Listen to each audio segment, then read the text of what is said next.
Welcome back sa aking channel!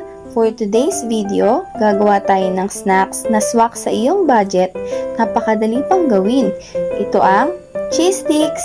Kung mahilig ka sa keso, gawin mo ito. So ano pang hinihintay natin? Let's get started!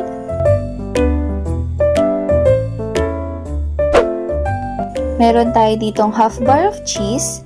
So Eden cheese itong ginamit ko. At saka meron din tayo ditong lumpia wrapper.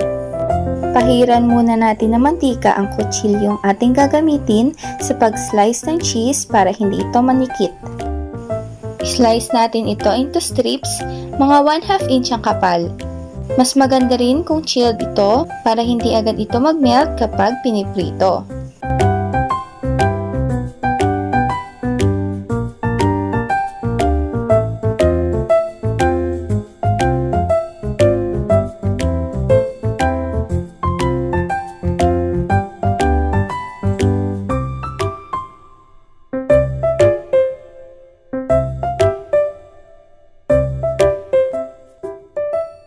Kumuha tayo ng cornstarch, tunawin sa tubig, gagamitin natin ito pang seal ng wrapper.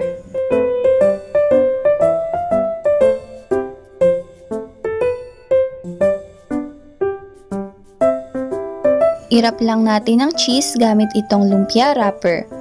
Maglagay lang tayo ng 2 strips.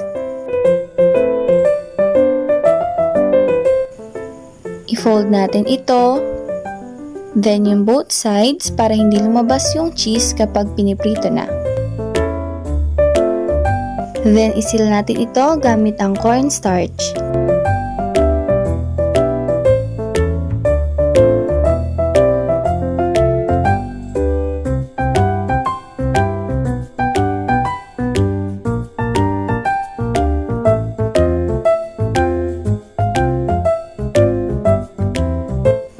Magpainit ng mantika, tsaka natin i-fry hanggang maging golden brown.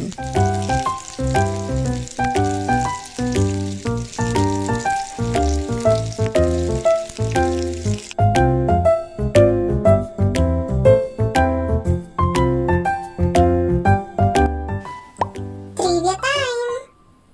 Ang lumpiang keso ay isang appetizer na binubuo ng stick ng keso na nakabalot sa isang manipis na lumpia wrapper.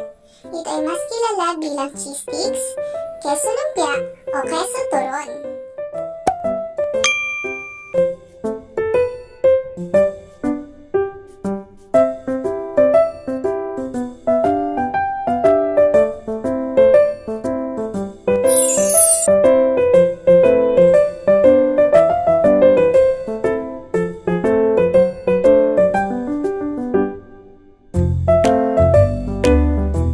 Kung nagustuhan niyo po ang video na ito, please huwag kalimutang i-like, share, subscribe, and hit the bell button para ma-update kayo sa aking susunod na pagluluto.